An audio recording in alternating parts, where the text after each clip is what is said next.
Hi,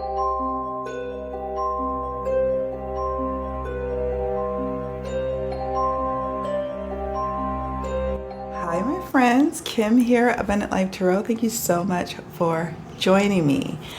Oh, it's been a while since we caught up, and I wanted to do kind of like a check-in of sorts, a hodgepodge of things. I'm going to chat with you, a quick chat about what's been up with me, what I've been up to, what my plans are for the channel for the rest of the year, what decks I actually purchased in 2023, where is my collection sitting at now, and a fun part of the video, what's on my wish list. I have been adding to my wish list. It has been growing. My wish list is now at 24 decks. That can include playing cards or tarot decks or oracle. I have a spreadsheet. I literally have a spreadsheet. I've taken you all through my spreadsheets before as it relates to my deck collection. So if you want, I can put a link of how I track all this information. But I've been tracking my wish list on a spreadsheet since 2020. So it's just interesting to see how my tastes have evolved. And also what's even more cool and interesting is to realize that I have been able to manage just buying decks on the whim now. Like, I am really thoughtful and intentional. I went on a journey with my collection, and it's just really great to be in this place. You know, many of you know that the start of my channel was basically about collecting decks, and I was purchasing those decks. Those weren't being sent to me. Those were me purchasing them. I had a career that the money that I wanted to play with, my little spending money went to decks.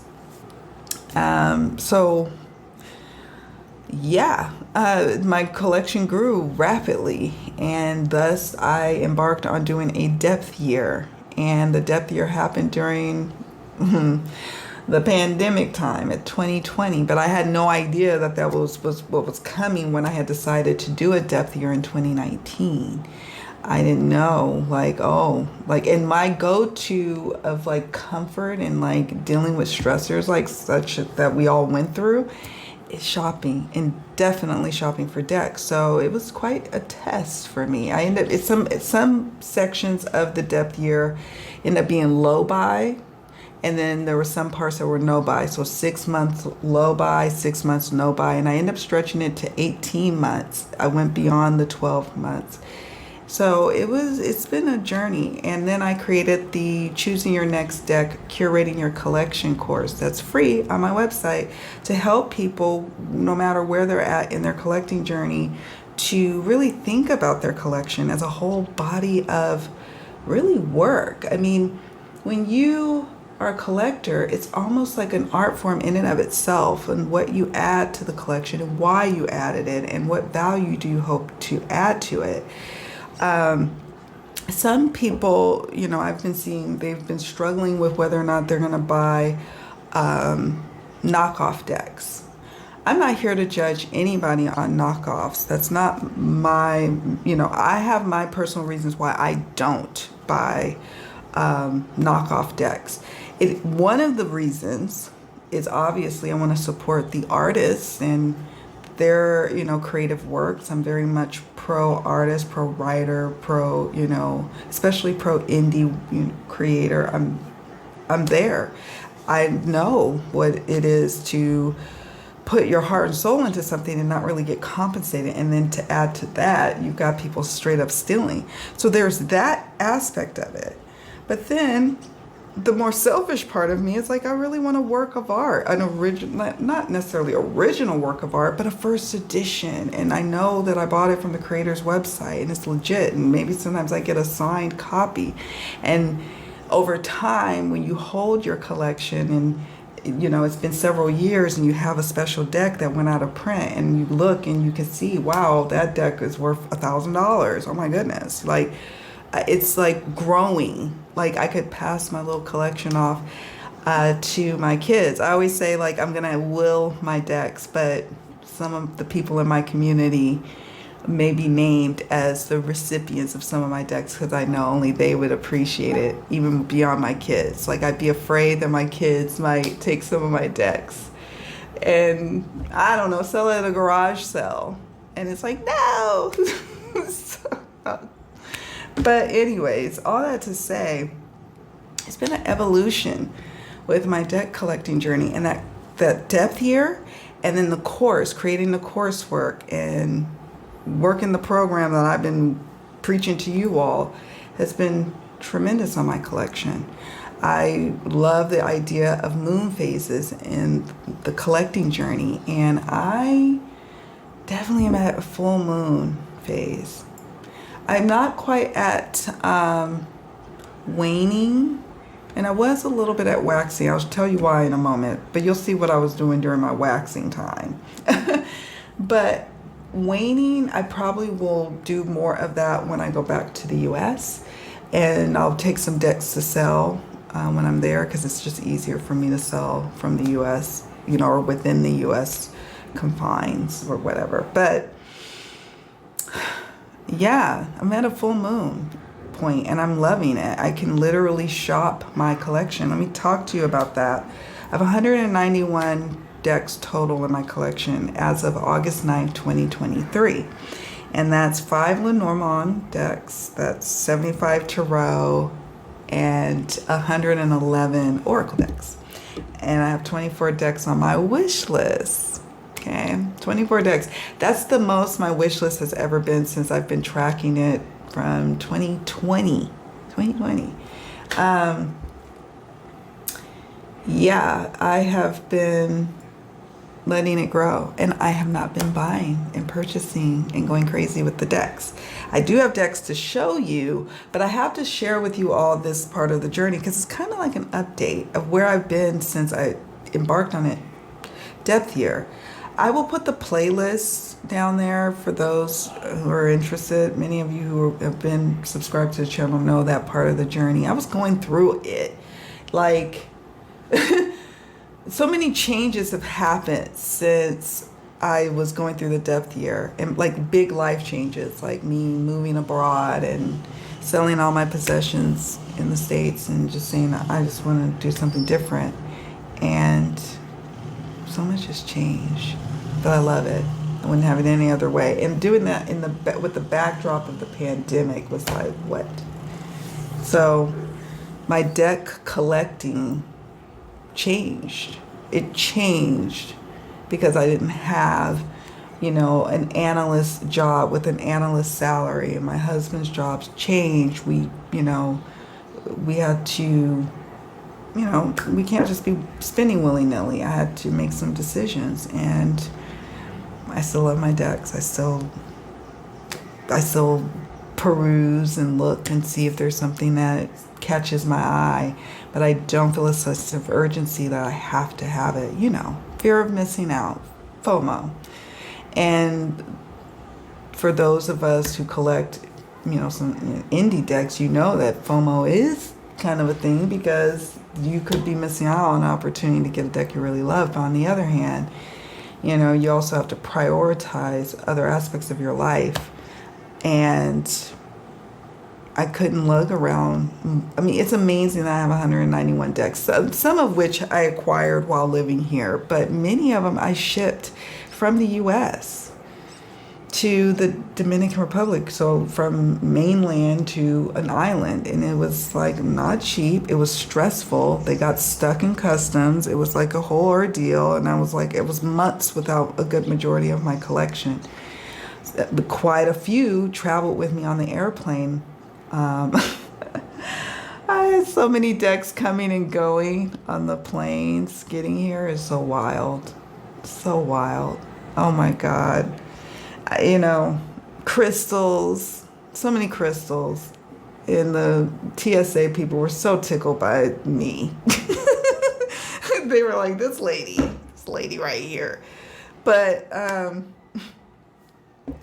yeah, it's a lot to lug around a collection. So it's not very nimble. I've always said that's not very nimble, and I need nimbleness in my life. I need nimbleness. agileness. That's what I need. I need to be able to be agile and move if I want to move and not have to think about the decks. So they better be special, the ones that I have. All right, let's talk about some things here. I did not buy any tarot decks in 2023. I did back a deck on Kickstarter in 2022, and I pre-ordered a deck, and both of them were arriving in 2023, right? But no tarot decks. I was gifted the Alkebulan Tarot, which I've been loving and using as of late. It's currently on Kickstarter. It's a campaign going, so links will be in the description box.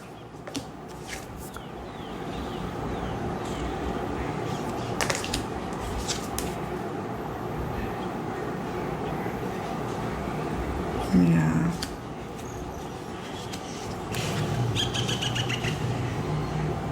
It's just gorgeous. Check out the full flip through. So this was given to me and I got it in 2023, but no tarot decks. That's why I can't wait to share with you towards the end of this video what's on my wish list. I have more tarot decks on my wish list than I do Oracle, which is a first for me because normally obviously my collection is very Oracle heavy. It's 111 Oracle decks, many of which I've made myself. But tarot, I'm a little more picky about, and certainly Lenormand, I'm very picky. So, yeah. So that's it for the tarot situation for 2023 so far, and this is August 2023. I did good. I'm doing good. I'm full moon phasing. What moon phase are you in? I'm wearing the appropriate shirt, my favorite ratty tatty threadbare shirt. Okay. Now, Oracle is a different story for 2023 for me. Okay? It's a different story. I got some decks. Let me first share with you the ones that I purchased that are not created by me. Okay? I got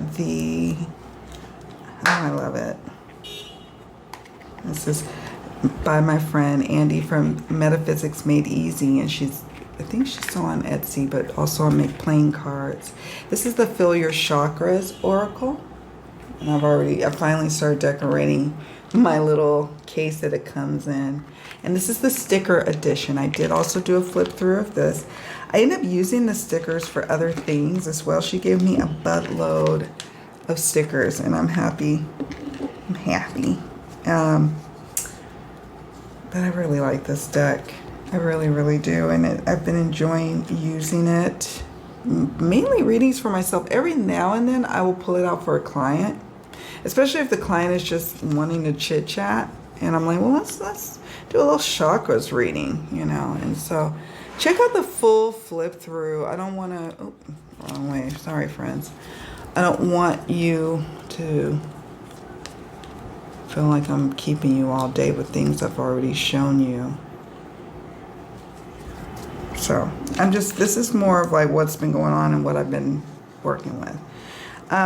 Or what I've added mainly, or what I plan to add at some point in the future. So that's the Fill Your Chakras Oracle. And then I also bought this pair of decks off of Etsy. I have not done a flip through of these. I've just talked about them from various videos, but I got them on Etsy. I really, really love them. I use them all the time for client readings. This is the Should I Oracle, and then by the same creator, the Win Oracle. This Win deck, actually, all three of these work. Two of them with my This Time Oracle. This is the deck I made, my timing deck. It works really well. So, yeah, I talk more about that combo in my recent video on timing, reading timing in cards, you know, when you're doing a card reading, predicting time, things of that nature. So I got these decks in 2023.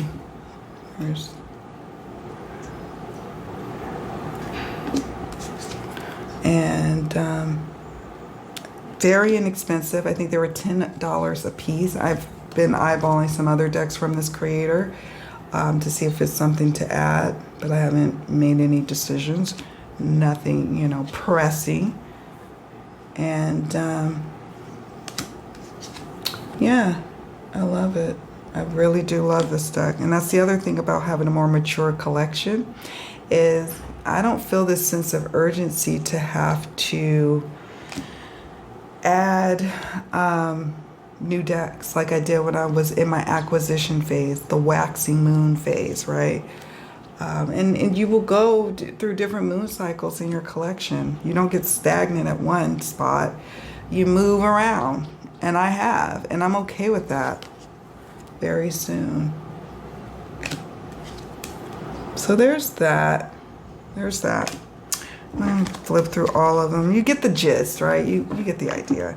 And then the should I love this one, because that's when you're dealing with some clients, they want to just know, well, should I do this? Now, of course, I'm not a fan of the word should for anybody, myself, for anybody. But for lack of a better word, people ask, should I do this? I don't know. Well, okay. You know, you get a message. You will change your mind. Yeah, you'll change your mind. You will lose interest. Ask more questions. It's unfavorable at this time. You already know the answer. You don't need it. No. Yes, it will be successful. Don't waste your time. Wait and see what happens. Don't be ridiculous. It's a great idea, and we'll end on this one. No. No. So I really like that deck as well. I'm thinking more utility with my collection now, more so than anything. I will say this, the decks that I have pre-ordered and backed on Kickstarter are more for the aesthetic piece, as more for the collector in me versus the reader in me. But yeah, I'm so excited. I can't wait to show you the deck that I backed. We won't talk much about it today. That's not important. Just stay tuned.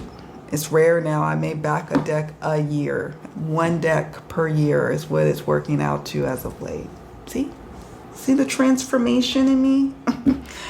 All right, so let me show you. I think that's it for the decks that are not created by me. The rest that I added to my collection, part of my waxing moon phase at the earlier part of this year, is decks I made. So I made this hunker right here. It's 160 cards. It's my Secrets Revealed True Crime Oracle. I have made it available for people who are interested in buying. You know, some people are like, oh, what deck is that?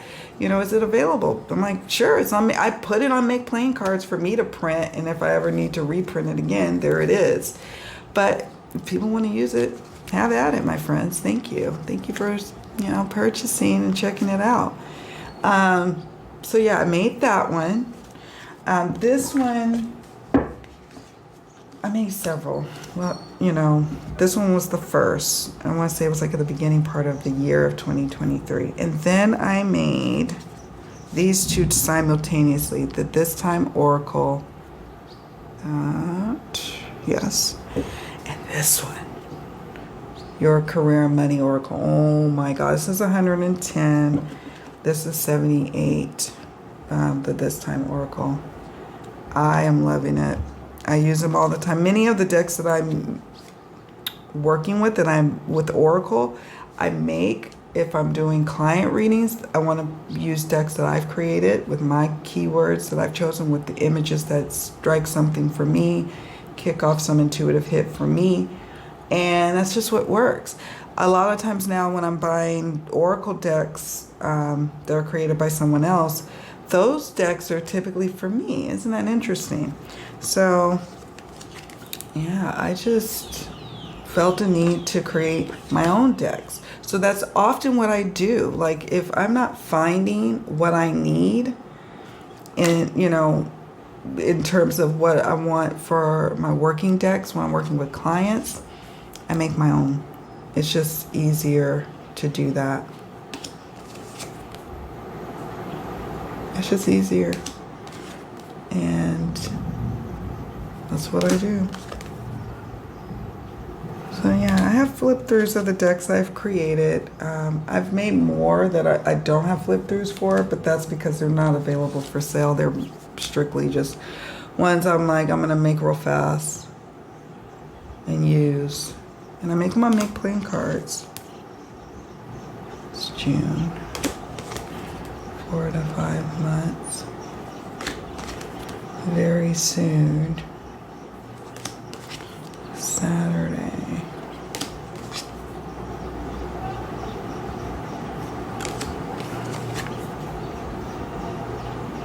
Yeah, so I like this one. It is uncertain. Yes, it is. And this reminds me about here, the Dominican Republic. It will take a while. So anyways, I made that one. I won't do too much of a flip through of this one, but this was what I made. So I didn't really feel the need to buy a bunch of decks. I've seen some that I've added to what? My wish list. But I have waited. There was a time when I didn't wait, where I would just go ahead. My wish list was so short, there would be like maybe 2 on my wish list, like some hard to get decks that may have even been out of print. And that's because I was buying up all the decks. And now I don't do that. I pause and then I think, okay, what is the purpose of this deck? I do an interview with my current decks that I have. Is this something I'm going to really work with? Or is it better if I make my own deck? I have started slowly but surely working on making my own tarot deck, which I'm excited about. But it's a labor of love. And it's really my personal use tarot deck. It may or may not be available for sale. I don't know. But it's going to be highly functional for me and stable. I really, really like this deck that I created, this one. Out of all my career money oracle decks, I go to this one and use it. I also use, sometimes I'll pull 1 or 2 cards from that one, and then I'll pull 1 or 2 cards from this one. This is the Career Money Oracle. I think it's by Maruka X on Etsy. I could be mispronouncing the name. But anyways, enough of that.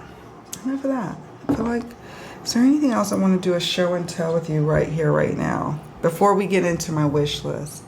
I think that's it. That's just like what I've been up to. Like, been really busy settling into life still. And working with clients, working with my Poised to Leap members. Just thrilled at what we've got going on over there. It's Poised to Leap on Ko-fi, and you check it out. Are you called to learn working with the cards and in a safe and supportive and incredible environment? And maybe you are thinking about going pro, right? Pro reading the cards or doing other healing, spiritual healing modalities, like, you know, what we do with the metaphysical tools we have. Maybe you want to go into business for yourself, or maybe you want to work the hotlines, or maybe you want to go to coaching. And so the Poised to Leap program has been my baby, and I've been working on that, and I just love the beautiful space that we have there. And yeah, it's been great. So I've been doing client readings. I've been busy with that. School's about to start for my daughter. She's 12. So that's exciting. We're getting ready to get out of the sleepy days of summer soon. And yeah, and as a result of that, it's been really challenging for me to just want to sit and record videos. Like I used to create recording videos all the time. You know, there's other things grabbing my attention, and And also taking mini breaks in between doing some of the heavier readings that I've been doing on Mystery Mystic Mondays and Mystery Mystic Musings. I have been enjoying getting more creative with Maritime Mysteries. That's been great and fun. But I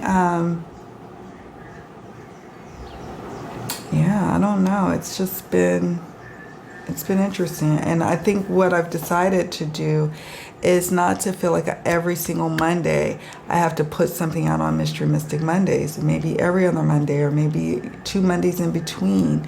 I just have to listen to my intuition. When I have client readings, those takes precedence over anything else I'm doing, whether it's YouTube or any other thing that I'm doing professionally, because they're my clients. They're paying me, and I want to make sure that I can be there for them. And so those type of readings definitely, if you're not careful, they can drain you. And so I have to make sure my energy is up, not just for clients, but my loved ones and all, So, but I've been enjoying just thinking about different topics, being more intentional about the kind of readings I do for Mystery Mystic Mondays.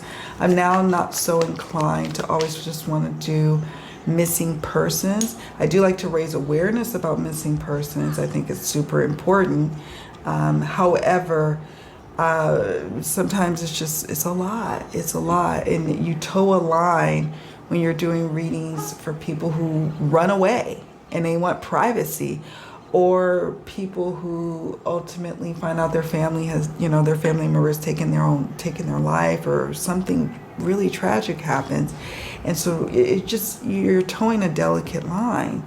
So I have decided to, if people ask me to do readings for Mystery Mystic Mondays as it relates to missing persons or, mysterious deaths type cases, then I'll consider doing the readings. If something comes up where Spirit is like really pushing me to do a reading, I will. But I'm going to let it just go. Go with the flow. There may be more celebrity readings too.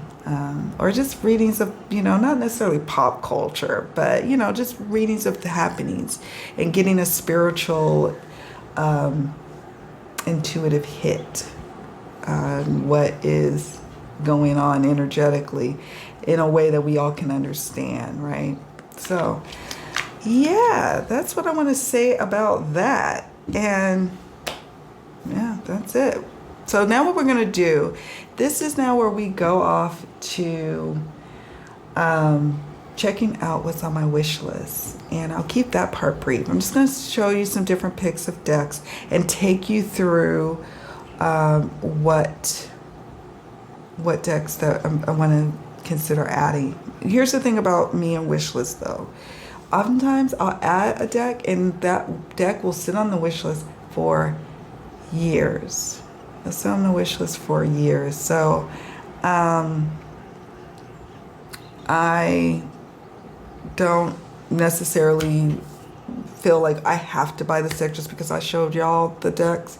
Some decks eventually come off my wish list after a time. But I can tell you that these particular decks that I have added on my wish list today, or not today, it's been throughout this year, I think there's a good, strong possibility they're going to be added. And I'll let you know which ones are very likely the ones I'm probably going to be adding to the collection at some point in the near future. But I don't pressure myself anymore, and I don't want you all to feel pressure. I talk about these things because I feel like we can have honest conversations. We don't need to box each other in and make it like adversarial. Like sometimes I'm in a phase of full moon or even waning of my collection, like, selling and donating and giving away decks. And then there's times when I'm in an acquisition mode and I'm, attaining. That happens often when people are new to collecting decks or new to reading the cards. Some of us just need to spruce up our collection because our tastes have changed. Our tastes change over time. Our tastes change with our hair. Our tastes change with our clothing, with the people we hang out with, the foods we eat. So yeah, it changes too with the decks that we use. And some people are like, well, they're spiritual tools. Well, spiritual tools can be in abundance. Like I just don't believe in like judging people on where they're at in their journey. That's ridiculous, and I'm not going to do it. But, I'm going to share with you openly about what I'm up to and what I'm doing and why I'm doing it. So, all right, all that to say, let's get to this final part, which is my wish list. And yeah, let's go. During Moon Tarot, I added this one to my wish list on March 23rd, 2023. This is a tarot deck, obviously, and I found it on Etsy. And it is independently produced. I don't have many black and white decks. I'm very, very selective and picky about them. I do like a more modern contemporary art style and capturing the modern day life. I'm not so much into always gravitating towards like, 19th century, art, styles and whatnot. So I love the contemporary aspect or aesthetic of this deck, and it's reasonably priced, and I really want to add it to the collection. I think we would get along great. So that is the Wandering Moon Tarot.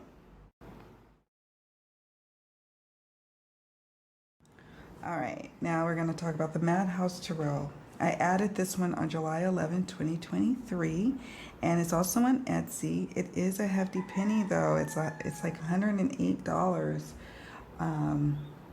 on there, and so it is quite the investment. Plus shipping is sitting at about $27 for me, and that's not including the shipping from the US to the islands. So I have to be very, very sure about this one. But let me tell you what, it is totally something that I am into in terms of, that darker side of society and life.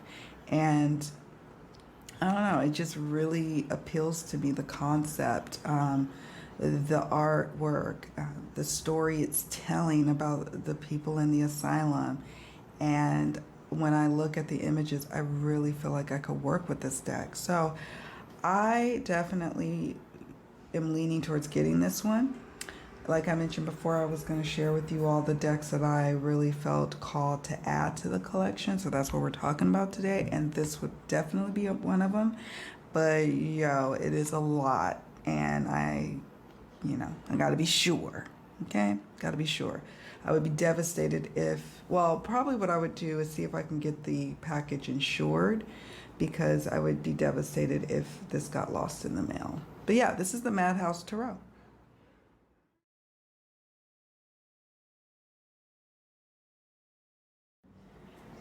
Next up is Claire Mack's The Rain Shadow Tarot, and I have been eyeing this deck for a while. I knew about it, I've heard about it.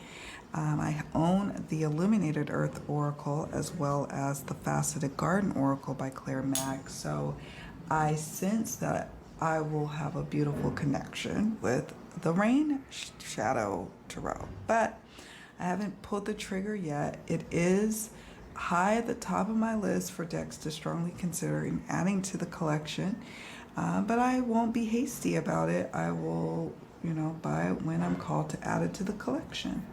So yeah, this is the Rain Shadow Tarot, also available on Etsy. You'll notice the theme with me that Etsy is usually my go-to place. If not, the creator's website is another great source to go to for decks. Now we're talking about the Rosebud Tarot, and this one is now available, second edition, on Amazon, Barnes & Nobles, so it's a mass market deck at this point. But the first edition was, I believe, independently produced, and I missed out on that one. But you know what? I survived. I am looking forward to exploring this deck, and this one's also a very likely contender for being added to my collection. If you have this deck, can you let me know how you're getting along with it? I just really enjoy this collage style, quirky, whimsical, historical feel to the deck, and the colors are just gorgeous. I'm loving it. So I would love to hear from you if you have this deck and what do you think about it.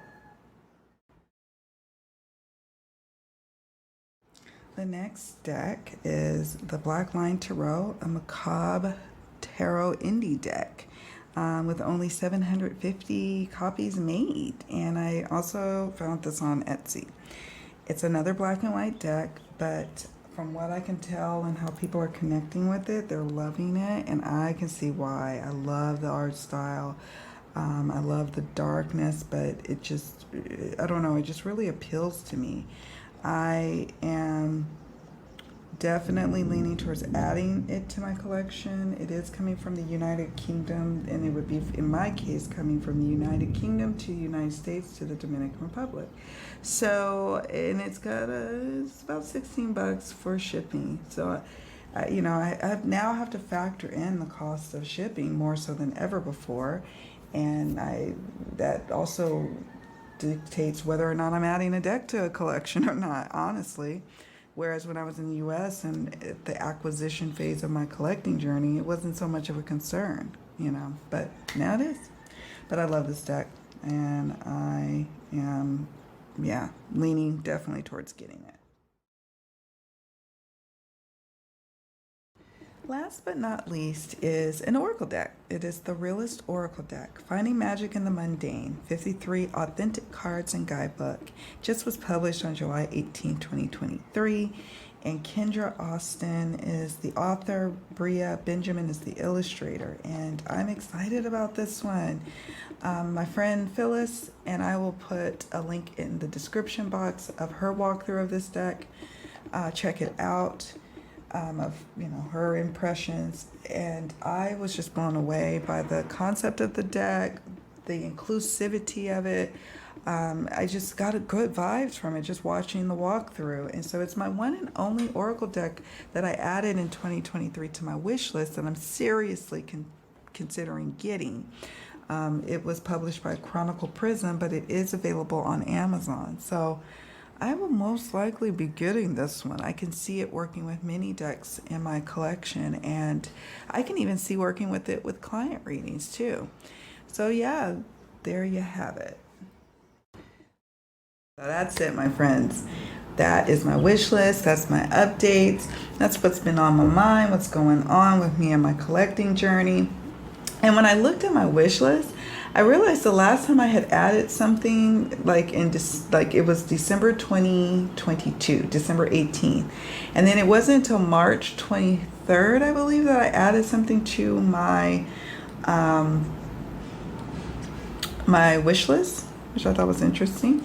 And then again, I didn't add decks until July of this year. So there's gaps, and it's serious business when it's added to the wish list. And yeah, sometimes I end up not getting them. Sometimes they don't stay on the wish list, or they stay for a long time and I don't buy it. But you know, it's all the journey, and I want to hear how you all are doing with your journey. What moon phase are you in? What decks did you buy? And I'm going to stop waffling now. Thank you so much for watching, for joining me today, and I'll see you all around. See you all around at the channel. Bye for now.